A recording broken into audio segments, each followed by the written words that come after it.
ETF index mutual funds నేర్చుకుని stock మార్కెట్లో రాణించాలనుకుంటున్నారా? వెంటనే ఈ నెంబర్కి కాల్ చేయండి.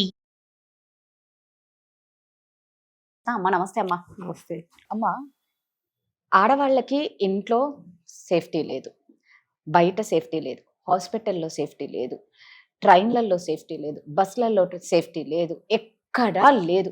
మనం చూసుకుంటే మొన్న రీసెంట్గా ట్రైన్లో రేప్ చేసేసాడు. ఆడు రేప్ చేసి ఇంత దర్జాగా మళ్ళా బయటకు వచ్చి బిర్యానీ తింటూ, అంటే అసలు ఏమైతుంది మనుషులకి ఇట్లా పశువులతో కూడా పోలిస్తే పశువులు సిగ్గుపడతాయేమో, మాతో పోల్చకండి అని. ఆడు ఏంటో ఒక స్టేషన్లో ఆగి భోంచేసి పోయినట్టు ఒక అత్యాచారం అనేది ఎంత బాధాకరమైన విషయం. అసలు ఏంటమ్మా ఇది, ఎలా జరిగింది, ఏం జరిగింది? ట్రైన్ లో అదే లేడీస్ భోగి అని చెప్పి అది మనం విన్నాం కదా. అంటే మనం ఏదైనా వినడమే, అంతే చూడాలి కళ్ళతో ఏం లేదు కాబట్టి మనం అనాలిసిస్ చేసుకుంటున్నాం. అంతే, yes. సో అందరూ ఆడవాళ్ళు, అమ్మాయి దాంట్లో ఎక్కింది ఆవిడ. ఎక్కినాక ఆడవాళ్ళ భోగి కాబట్టి ఆడవాళ్ళంతా ఉన్నారు అప్పుడు ఆమె ఎక్కినప్పుడు. ఆమె సహజం, అది ఆమె చేసినది. కాకపోతే ఆడవాళ్ళంతా ఒక స్టేజ్ మొత్తం దిగిపోయారంట, ఆవిడ ఒక్కడే ఉండిపోయింది. మరి అంత భోగిలో ఆమె ఒక్కడ ఉన్నప్పుడు ఆమె ఎందుకు, ఆమె కూడా దిగిపోయి ఏదో ఆవిడతో మాట్లాడి పక్కదాన్ని. ఎందుకంటే ఇట్లాంటి ఈ రోజు కొత్తగా జరగలేదు రాదా, ఇది ఎన్నిసార్లు ట్రైన్లో మానభంగాలు జరగటము, గ్యాంగ్ రేపు జరిగినాయి, చంపేసినారు ట్రైన్. ఇది కొత్తగా లేదు. ఇంకోటి కూడా ఇన్ని జరుగుతూ ఉంటే మరి గవర్నమెంట్ అంటే ఇది ఇప్పుడు మన సెంట్రల్ గవర్నమెంట్ అంతే కదా. సెంట్రల్ గవర్నమెంట్కి సంబంధించిన ట్రైన్స్ సంబంధించిన అంతా కూడా సెంట్రల్ గవర్నమెంట్. ఎందుకు వాళ్ళు ఇది తీసుకోవటం లేదు? ఎప్పటికప్పుడు ఏదైనా కూడా ఇప్పుడు వాళ్ళేం ఫ్రీగా బస్సుల్లాగా ఫ్రీ రైల్ అయితే ఏమి లేదు కదా. ప్రతి ఒక్కరు మనం డబ్బు కడుతున్నాము, దానికి కావాల్సినంత ఇది మనం కట్టే డబ్బులు ప్రతిదీ వాళ్ళు ఉపయోగిస్తున్నారు అన్నిటికీ కూడా. ఆ రెస్పాన్సిబిలిటీ వాళ్ళకు కూడా ఉండాలి. ఇన్నిసార్లు రేపులు అవుతున్నప్పుడు ఏం జాగ్రత్త పడాలి అనేది గవర్నమెంట్కి ఎందుకు లేదు? ఇదంటే మనం చేసే పని కాదు ఇది. మనం ఎవరిమైతే ఎక్కుతున్నాం, మనం ఏదో మనం వెంటబడి గార్డును పెట్టుకొని ఎస్కార్డును పెట్టుకొని వెళ్ళే ఇది కాదు కదా. ఇంకొక మాట మీరు అంటున్నారు, ఆడ పోలీసును పెట్టచ్చు కదా అక్కడ. ఆడ పోలీసు ఆమె ఎంత బలం ఉంటది, ఎంత బలగం ఉంటది, ఏం చేయగలుగుతుంది? అంటే అమ్మా ఇక్కడ బాధ ఏంటంటే అందరు దిగిపోయారు, ఈ మొక్కతుంది, ఈడి ఎక్కపోతూ ఉంటే అమ్మా ఇది లేడీస్ కంపార్ట్మెంట్, నువ్వు ఎక్కకూడదు అంది. అన్నప్పుడు ఆడేమన్నాడు, లేదు నేను నెక్స్ట్ స్టాప్ లో దిగుతాను రిక్వెస్ట్ చేసుకున్నాడు, ఎక్కాడు. మొత్తానికి నెక్స్ట్ స్టాప్ వస్తుండగానే లాక్ చేసేసాడు. పాపం కళ్ళతో బెదిరించేసరికి ఆమె భయపడిపోయింది. ఈడేమో ఆమె దగ్గర ఉన్న డబ్బులు తీసుకున్నాడు, ఫోను తీసేసుకున్నాడు, ఆమెను రేప్ చేసేసి దిగి మళ్ళా చక్కగా వేరే దాంట్లో కంపార్ట్మెంట్లు ఎక్కి వాడి స్టేషన్ లో దిగిన తర్వాత ఆ సిమ్ముని ఈడి ఫోన్ లో వేసుకొని ఆడు బిర్యానీ ప్యాకెట్ కొనుక్కొని చక్కగా తిన్నాడు. ఈ అమ్మాయి కంప్లైంట్ ఇచ్చింది కాబట్టి, ఈవిడకి ఒక 36 years, ఈవిడ కంప్లైంట్ ఇచ్చింది కాబట్టి ఈడి గురించి ఇప్పుడు ఆరా తీసుకున్నారు. 5 ఏళ్ల క్రితం వీడు కేరళ ఆవిడ్ని ఇలాగే చేశాడు. ఇప్పుడు ఆమె ఉందా, చనిపోయి చంపేశాడా అన్న దాంతో ఇప్పుడు పోలీసులు అందరూ దీని మీద ఎక్కువ ఫోకస్ పెడుతున్నారు. ఆల్రెడీ ఒక ఇన్సిడెంట్ చేసేసాడు.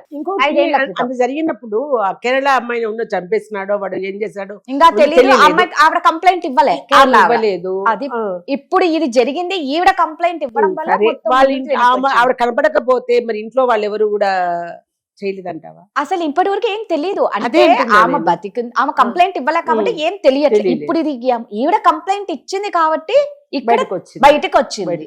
ఇప్పుడు అదే కన్నా ఒక 2 పోలీసులను పెడితే ఎక్కనియరు కదా. ఫస్ట్ థింగ్ మీకు ఎక్కనివ్వరు, అది ఇది ఎక్కిన తర్వాత కాదు, వాళ్ళు కంట్రోల్ చేస్తారు అక్కడ. ఇక్కడ ఏమైపోయింది, ఈమె ఏం ఆపినా ఆపలేకపోయింది కదా. అదే వాళ్ళుంటే ఖచ్చితంగా ఎక్కనివ్వరు.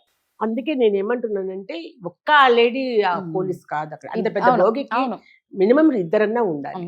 ఖచ్చితంగా 2 ఉండాలి. ఒక ఆవిడ ఏం చేయలేదు, చేస్తే ఎంత పోలీసు పని చేసినా కూడా ఏం పిస్తోల్ తీసుకొని బెదిరించేవాడిని కాల్చి చంపలేదు కదా.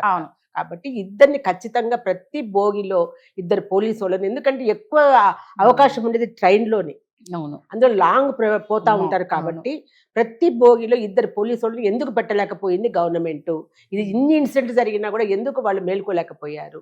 అంటే ప్రజల ప్రాణాలు ఇది వాళ్ళకి ఇంపార్టెంట్ కాదా అనిపించింది. ఇట్లాంటివన్నీ జరుగుతూ ఉంటే ఎంత దూరం అని అలా చూసుకుంటూ పోతున్నాం తప్ప. ఇప్పుడు ఇన్సిడెంట్ జరిగింది, కొద్ది రోజులకు మర్చిపోతాం, మళ్ళీ మామూలే, మళ్ళీ జరుగుతుంది, మళ్ళీ ఆ కొద్దిసేపు ఓ అని నడిచేస్తారు, అవి మళ్ళా ఇది అవుతుంది. ఇట్లా కాదు కదా. ఇంకోటి కూడా రాదా, మన వాళ్ళకు కూడా కొన్ని నేర్చుకోవాలి వాళ్ళు కూడా. ఇట్లా జరిగినప్పుడు మనం ఎవరికి ఫోన్ చేయాలి, ఏం చేయాలి, అసలు ఆ జాగ్రత్త ఏంటి వాడితో ఈమెకు, వాడు ఎక్కద్దు, వాడు బతిమలాడితే మాత్రం ఎందుకు ఎక్కనివ్వాలి, జాగ్రత్త పడాలి కదా తను కూడా. నేర్చుకోవాలి రాదా, పడాలని అంటే నేర్చుకోవాలి ఇప్పుడు. ఎందుకంటే ఇట్లా ఇన్సిడెంట్లు చాలా జరుగుతున్నాయి ఎక్కడ చూసినా కూడా. ఆ భయం అనేది మనలో ఉంది కదా. ఒక ట్యాక్సీ ఎక్కితే వాడు ఎక్కడ తీసుకుపోతాడో తెలియదు కదా, ఇట్లా చాలా జరుగుతున్నాయి కదా.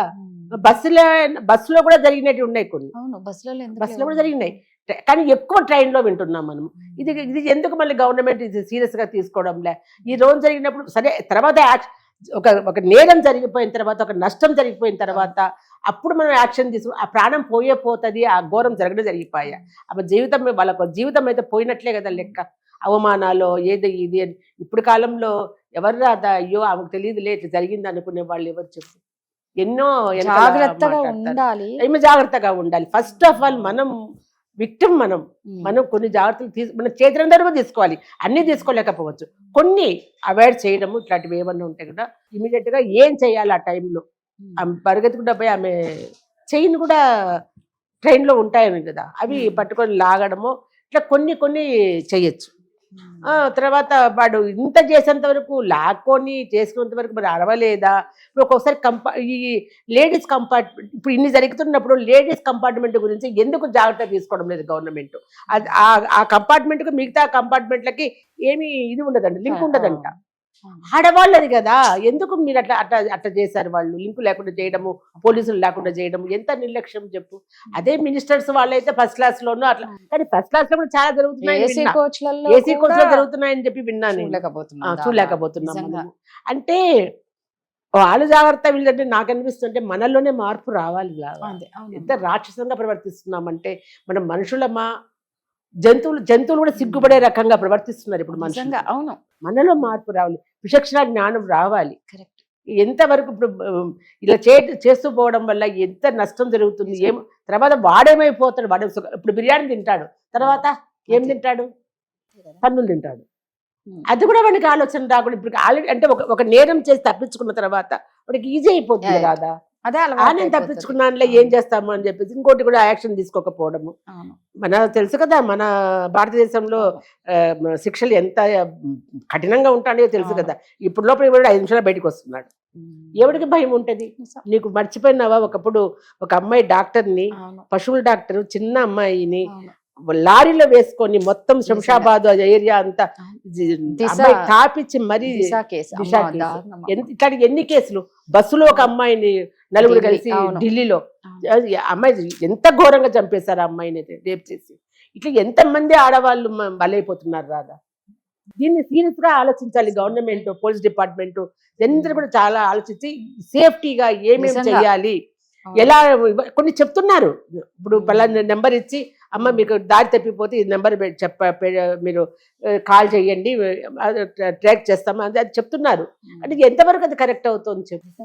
దీన్ని సీరియస్ గా తీసుకోవాలమ్మా, చాలా సీరియస్ గా తీసుకోవాలి. ఇప్పటికైనా కూడా ఈ రైల్లో రేపులు, దొంగతనాలు అందరూ ఆడవాళ్ళ మీద చేసేటువంటి, ఆడది అంటే ఒక అమ్మ, ఒక అక్క, ఒక చెల్లి, ఒక భార్య, అన్ని కూడా అలాంటి ఆడవాళ్ళను మరి ఇప్పుడు ఆడవాళ్ళు తిరగబడి చంపేస్తున్నారంటే ఏముంది, మరి సంపక తిరగబడి కోపము కత్తి పెరిగిపోతుంది, ఏదో రూపాన్ని ఇట్లా వచ్చేస్తుంది. మరి అదంతే కదా, చూడాల్సి వస్తుందో. వాళ్ళు చంపుతున్నారనే చెప్తున్నారు తప్ప ఇంతమంది ఆడవాళ్ళని మొగోళ్ళు చంపితే రావడంలే. ముక్కలు చేసి ఫ్రిడ్జ్ లో పెడితే మాట రావడం లేదు. ఈమె చంపింది ఒకటి మాత్రం, అబ్బో. ఇప్పుడు మీరు చూస్తున్నావా దానిలో అంతా ఎట్లా మాట్లాడుతున్నారు, రేపు పెళ్లి చేసుకోవద్దురా బాబోయ్, చచ్చిపోవడానికి పెళ్లి చేసుకుంటాము. మరి ఇన్నాళ్ళు ఆడవాళ్ళు చచ్చిపోతే నిజమమ్మా. కానీ మీరు అన్నట్టు ఏంటంటే సెంట్రల్ గవర్నమెంట్ చాలా సీరియస్ గా తీసుకోవాలి దీన్ని. నిజంగా ప్రతి బోగిలో ఒక పోలీసులను ఇద్దరినన్నా పెడితే ఒక్కరితో అవ్వదు. మార్పు రావాలని కోరుకుంటాం. అప్పటికి కానీ ఇవి ఇలాంటివి తగ్గుతాయేమో చూడాలి. థ్యాంక్ యూ అమ్మా.